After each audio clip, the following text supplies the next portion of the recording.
Va ora in onda Liberamente, variazioni e scorribande con Giovanni Sallusti. Eccomi qua. Sono venuto a vedere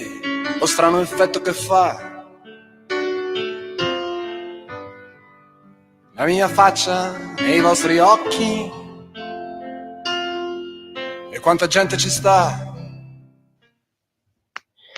Buongiorno a tutti e bentornati a Liberamente, variazioni e scorribande qui su Radio Libertà.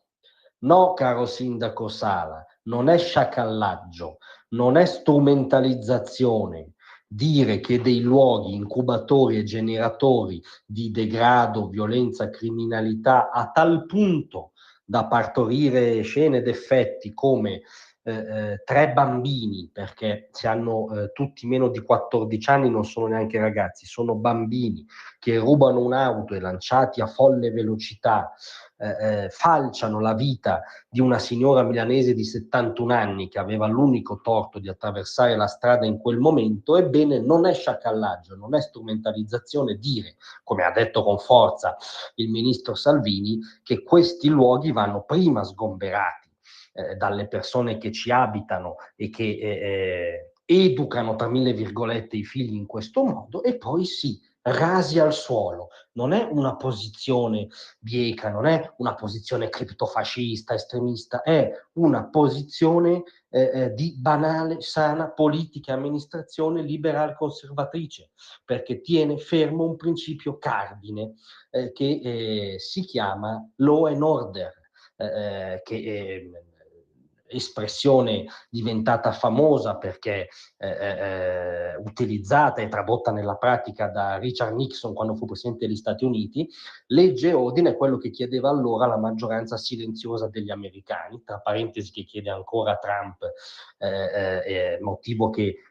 fonda veramente le politiche sull'immigrazione di Trump al di là degli strilli retorici. È quello che la maggioranza silenziosa degli italiani ha chiesto alle ultime elezioni politiche, chiede tuttora secondo qualunque sondaggio, di qualunque casa, di qualunque orientamento. Si chiama legge e ordine ed è un principio cardine del liberalismo, non di strambe ideologie estremiste o di estrema destra, perché tiene fermo l'imperio della legge. Solo sotto l'imperio della legge si può dare lo sviluppo delle libertà personali e individuali in un ordine sociale. Fuori da questo c'è un disordine, c'è l'anarchia, c'è uno stato sostanzialmente di natura in cui una signora può uscire di casa, attraversare la strada ed essere falciata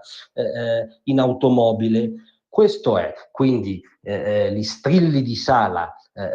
sulla posizione di puro buonsenso liberal conservatore, anzitutto leghista, sono sommamente ipocriti,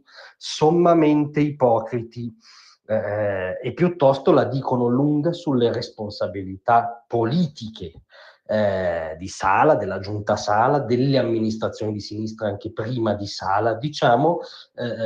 del modo di amministrare, della visione culturale che ha guidato le ultime amministrazioni milanesi appunto di sinistra. Perché vedete, a nostro giudizio, l'abbiamo detto più volte, Sala non ha, almeno fino al terzo grado di giudizio, delle ipotetiche colpe giuridiche per il reato di eccesso di sviluppo edilizio fantasticato dalla Procura di Milano, che ovviamente è molto più un giudizio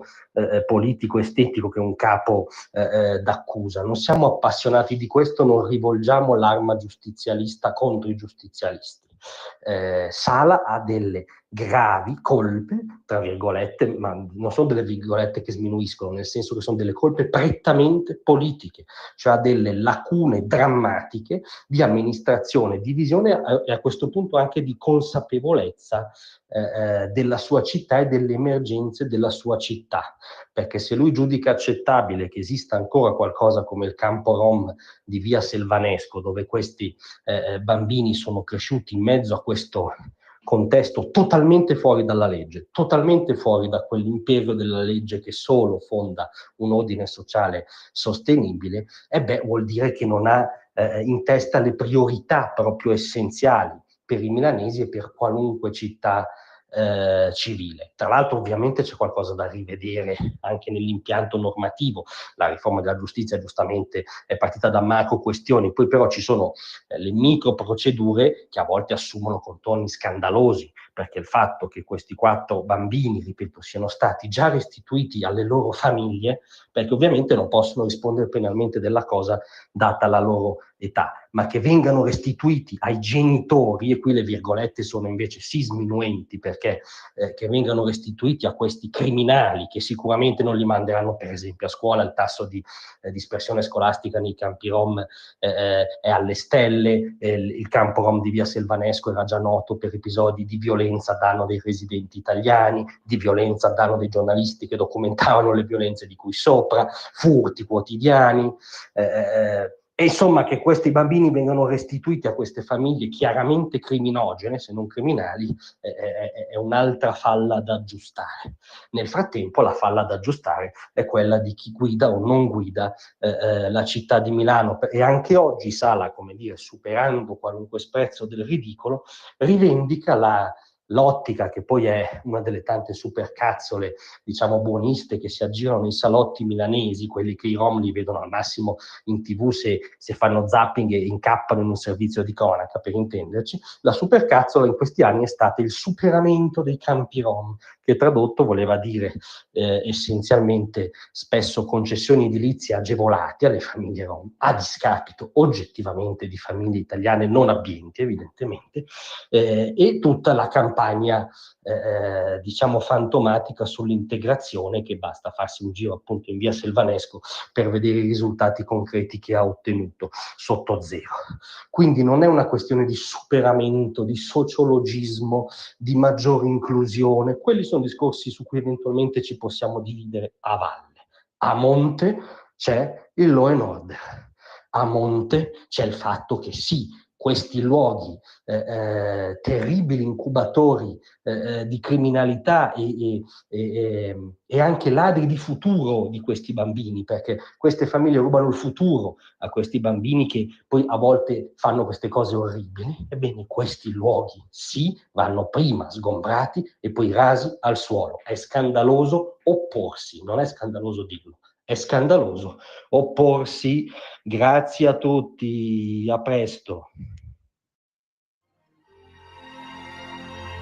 Tra un manifesto